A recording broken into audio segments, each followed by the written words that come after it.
Hey guys, GH, welcome to Practice Tee. Okay guys, today, apart from being 110 degrees, I'm the only person here. There's one other guy over there, one other loony. Oh, it's so hot guys, you can't hang on to the club or anything. It is just brutal. And my poor old buddy, Bill Phillips over in Tennessee, he's besieged with the cold weather and the rain, and we've had no rain here, Billy, none. The place is in drought. Everybody out here on the properties out here, they have to buy water from the town because their tanks are empty. All the rural properties out here are just rely on rain. Okay guys, so the Bill Phillips is going through the basics, the elementary stuff of channel lock. Okay, now I'm going to tell you today the reason that the channel lock is so different to everything else, and the reason that it is so good compared to everything else is because it is so different. But the reason it's so different is because I just came to an elementary assessment of why it was so hard to hit a normal golf ball in a normal golf swing. And my assessment was that I always felt that I had to get up to this golf ball here. Now in getting up to that golf ball, which is a golf ball that's forward of the center of the body, I have to get my hands up there. Now it's very hard to get my hands and arms up there without taking this with it, which I could do on occasions, but I would always get when I didn't want it a pull or a drag, which every player has got in the history of golf that's had a conventional golf swing. No one has been immune to pulling or dragging the ball. Not Hogan, not Mo Norman, not anybody. Mo Norman used to hit pulls. Everybody has, because the ball is up, guys, and you just can't stay closed and get up to the ball as well as you need to. Mo did it better than anybody else. He had less than anybody else. But it's that the problem was that ball back there. So what I decided was I didn't want to go chasing and looking for that golf ball and having to get to it. I wanted to put it in a position where I didn't have to go anywhere. I could have it in a position at address, and then I could just swing the golf club, stay in position to hit it. How did I do that? I had to put it there. Just stay still, and I don't have to go anywhere. There it is. I don't have to go up here. And what happens, guys, in not going up there, and by not having to go up there, what do I eliminate? I eliminate this, which wants to go do that in getting up there. I don't have to do that. I don't have to rotate, because I don't have to get anywhere. I only have to get there. I only have to get where that ball is there. There. And I can keep my body shut down, and my arms will reach that golf ball without any difficulty, because it's there. It's back here. It's closer. It's just closer. I don't have to go on a journey to get to it. So what the swing is designed to do, guys, two things. It's designed to get us swinging into out, clearly, as Bill Phillips has already said, in our channel. And being in the channel, we want to start the ball in the same direction every time. Start the ball in the same direction. And that is from an in to out swing for a right-handed player. It's going to be a little push across the target line.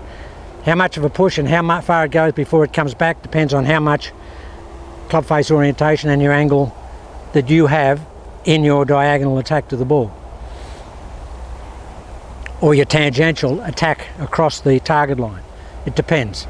I'm about 8 degrees into out, and I have about 4 degrees of shutdown on my club face, and I get just a little push draw most times. If I don't get that, I just get a little straight push. It doesn't hurt me. But the ball will always start there. It never starts here, ever. It never has, and it never will, and it can't if I keep my shoulders closed. Now where you have your feet, guys, is arbitrary. Yeah, I like my feet closed because it helps me get in there much more easily. I could just get in there much more easily. That's why I like having it closed. I mean, I can get in there okay from an open stance as well. But I feel a little bit of groin wind up when I do that, because I'll be 78 this year, guys, so I'm an old dude. So I'm not as flexible as maybe you young guys are, or even older guys who are flexible. So we have to propagate, guys. We have to propagate, hitting into out. So we have the ball back here. We just take the club back, stay still, and hit it. Now, there are important things about how to take the club back. when we set up here, all we really need to do is stay still. As if we had a stake down through our spine, and we just need to stay still and just turn around that stake. Now, a lot of people in a normal swing tilt the shoulder down. You can do that. I don't do that. I just turn my shoulder like opening a door or closing a door, opening a door. I just turn my shoulder as level as I can. Why do I do that? Watch. When I turn my shoulder level, it really pushes the club, for me,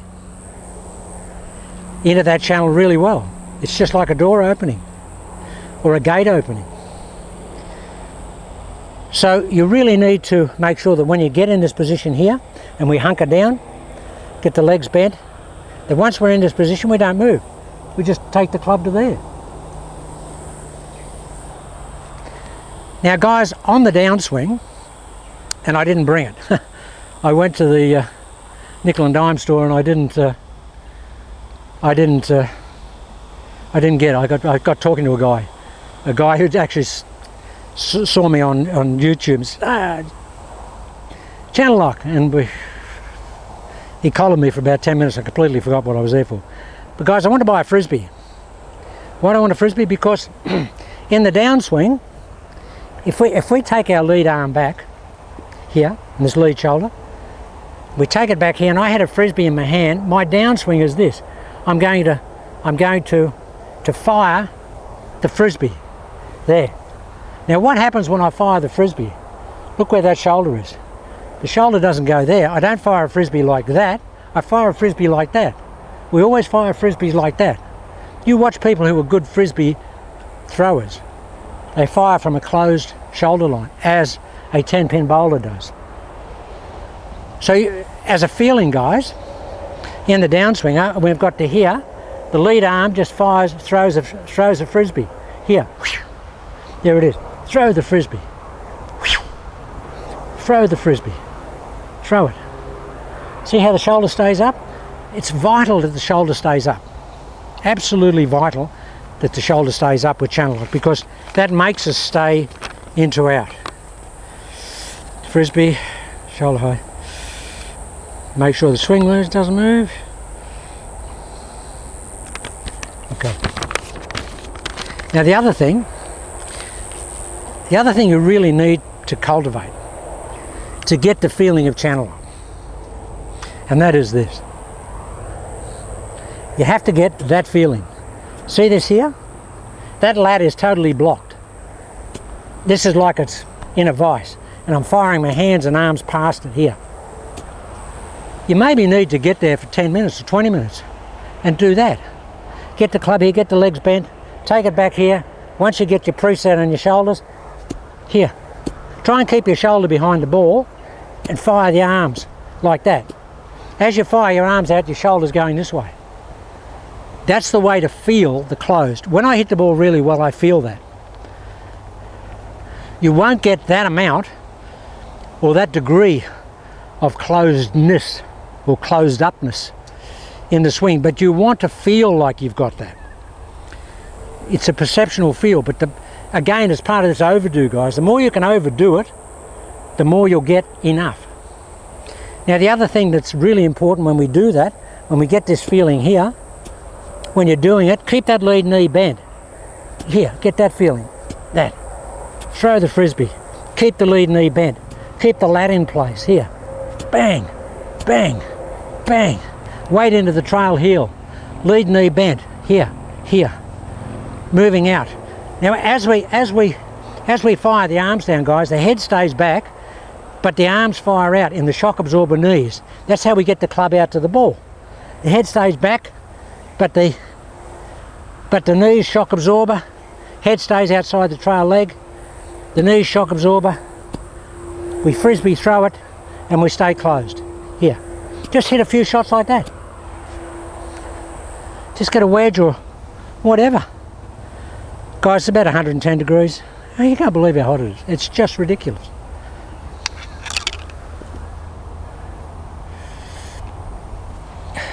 I need one of those big Mexican sombreros. Might get one of those to keep the sun off me. I went to the skin cancer place the other day and the surgeon, he just took a whole heap out of me, cut a few out. And he said, JH, he said, you know, you've been in the sun for too long, but you've got to cover up. You need a Foreign Legion hat with a, you know, thing down the back. I might buy one of those. They have the guys out here on the roads that have those stop-go signs. They're out all day and they have these Foreign Legion hats. I might get one of those. One of those day glow hats. That'd be nice on the tee, wouldn't it? I'd look really professional, one of those. Have Main Roads written on it, blinking lights. That'd be me. Why not? Okay, so here we are. This is what we've got to do. Hit a lot of these guys. Get here. Here. Hit a lot of these. See, I'm down here. Club's in front of me, guys. Don't let the club get out away from the middle of your chest. Don't let it get away from the middle of your chest. Don't let it roll over. Don't hit that shot and go here. And think that your shoulder's going level in the backswing, and think that you've got that stake down through your spine. Here we're just going to stay still.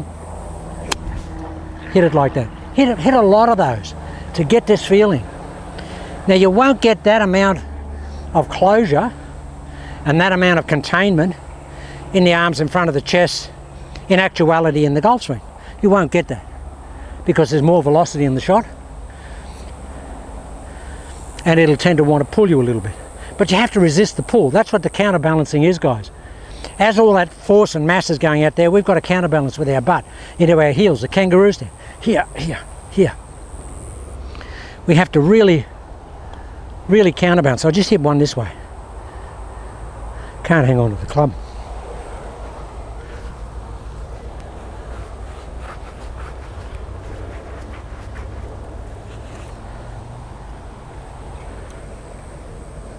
Can't hang on to the club. Here. Just here. See how I'm back here, guys? That's what you need to do. You need to be back there.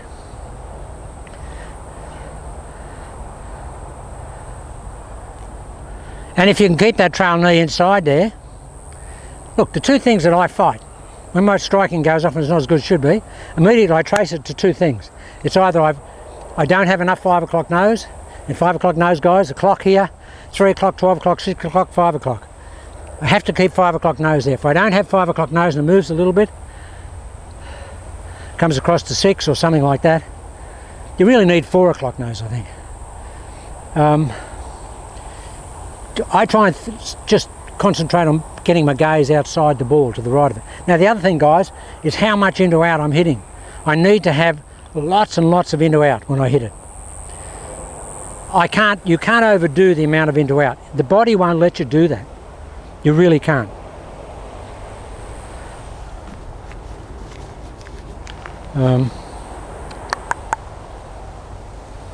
Sorry guys.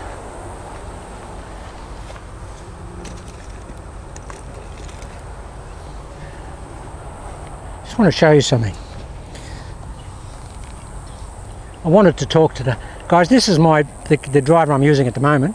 330 cc's, 41 inches long.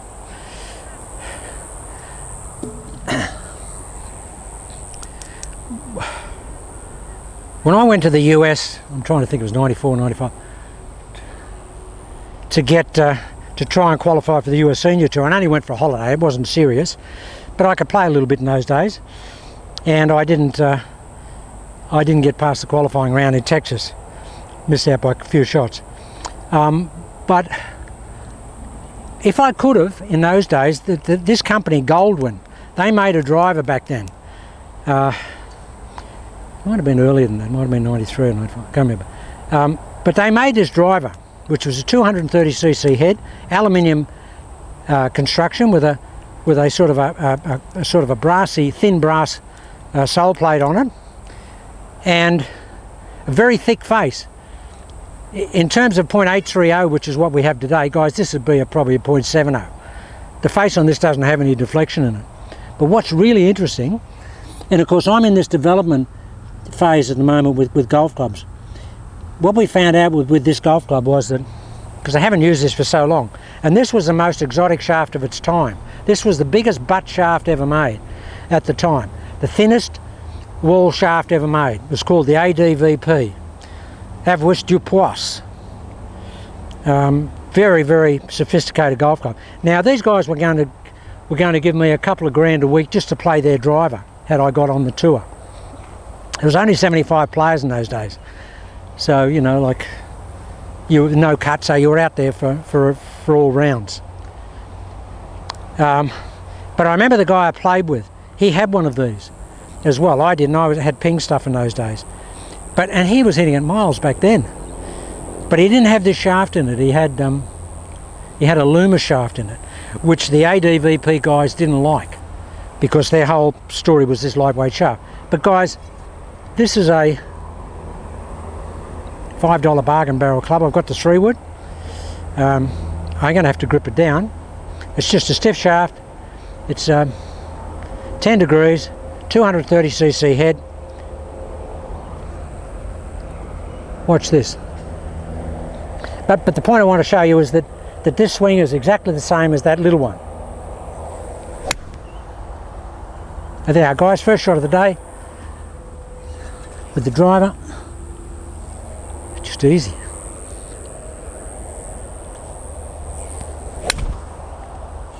Guys, you can't believe the ball speed off the face of this thing. And you know what's interesting? My concentration is so much higher because the head's so much smaller. I mean, they're flush city. They're right dead centre of the golf club. And the golf club doesn't do this, because the lever length is smaller. The driver that I'm developing is going to set the golf world on its ear, because I believe that everything we play with today is wrong. It's wrong. I can stand here all day, hit drivers between that sign and the car, which is about 20 yards, and I'll hit 200 of these in a row and they'll all go in there. I hit 65 the other day with this. Just so easy. But guys, look at this. You watch this swing. See how the feet stay down? And I've very much got the frisbee throw. This has got no grip on it at all. So hard to hang on to. Come on.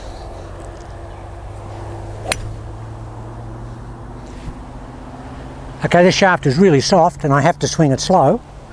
But the amazing thing is, guys, you just centre it every time. All right, warmed up now, Jay. Let's give it a hit. See where I am, guys? Both feet down. That's killed.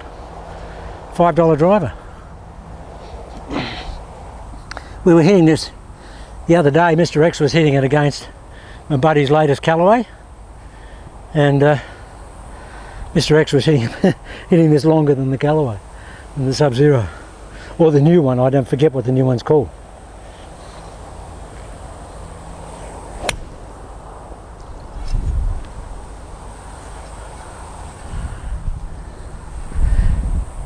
But see how I'm trying to keep my shoulders closed, my hips closed, my feet down. Head back. Frisbee, throw it. I hit a lot of drivers with my feet right down, guys. I mean, totally down.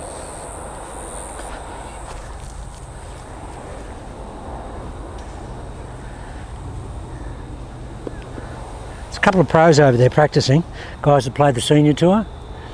They've been playing for a lot of years. They're good strikers. They hit all over the place. And they wonder why after all these years. They just can't hit the ball consistently straight. And they would never change because it's too set in their ways. And they wonder why they're never in the money. Watch this, guys.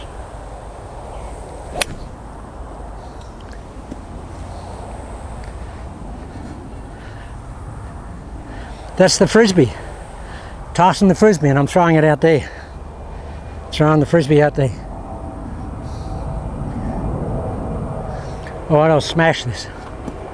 The reason I'm not hitting it hard, guys, I can't hang on to it. And this is a 45-inch driver, and I've got to grip it way down.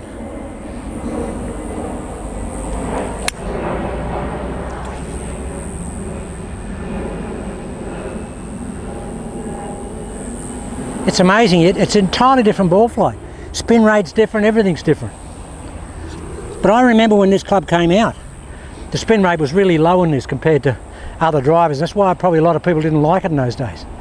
Because the face, it's made of aluminium, and it's the face is thick. It doesn't deflect at all. Okay, come on. That's as good as LJH can hit it, and that's having trouble hanging onto it. The Freewood was in the bargain barrel as well. I haven't hit that yet, but I will later. Okay guys, so the main message is try and hit some shots where we get this feeling. This is blocked, the lat's blocked. Here, here, here, here, here. Play some from way back. Play some from behind your trail foot and hit some shots. That'll make you stay back. Play it from back here. Look at this, look. Play it from back there.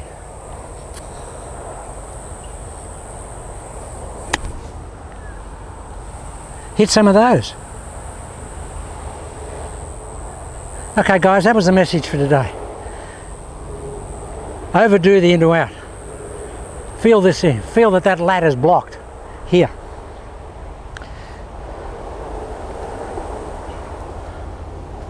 Just hit a couple of 5-irons. Guys, I'm gripping the clubs down. These are just standard length Taylor M2 5-iron, but I grip it way down, so it's down to like 8-iron length, or down to wedge length. Crazy length. Look where I am down here. Look how much. What's that? 3 or 4 inches. So I'm under wedge length.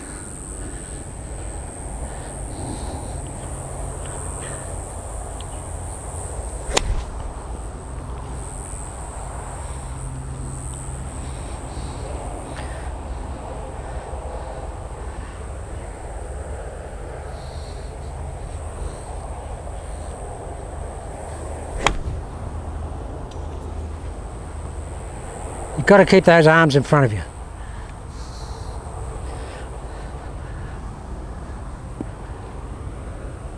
And nice shot. Come on, really keep it. Club will go here, but look where that is. That's in the middle of the body. It doesn't go over here. That only goes through there because there's a lot of velocity on that. But it's still in the middle of my body. That's gone a long way.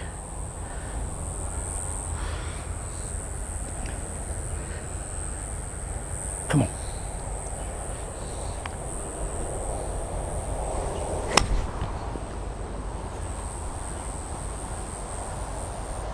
Okay guys, so that's the message for the day. Try and keep that lat blocked. Hit a lot of shots like that with the knees, the shock absorbers. Here, here, here. Hit further to the right than you think you can. And the reason we're back here is that we don't have to get to the ball. By having to get to the ball, we've got to rotate.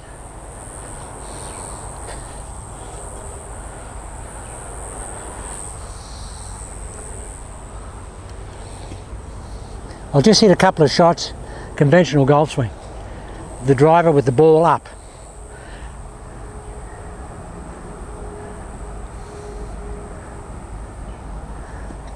Guys, I hate it. Now, as soon as I get there, I feel out of balance. I feel like I'm leaning over there.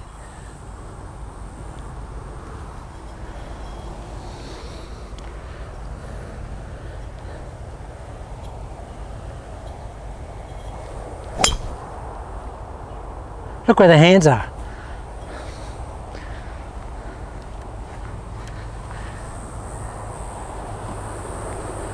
Because I'm so used to doing channel lock, I actually held off the release then, because I felt it wanting to go left. I'll let it go left. I'll just let the release go left.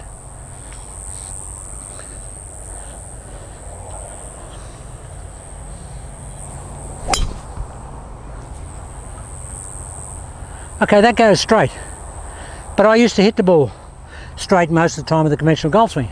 But there are times when the ball goes over here. And I don't want it going over there. That's the reason I developed channel lock, so it wouldn't go over there. Now if I hit you know, 10 or 12 shots, I get a couple going left. A drag. I don't want that. And I don't like the way the arms finish low and around the body. Just another one to the conventional golf swing. Look here. I don't like that. It just feels terrible. And I feel like I can't get to the ball. I feel like my right shoulder's coming out.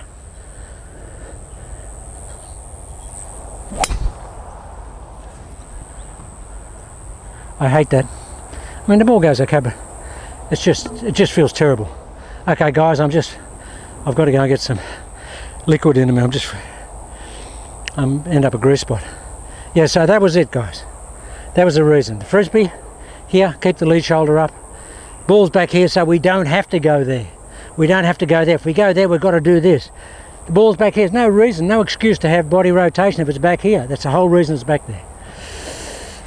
That was the reason for today's video.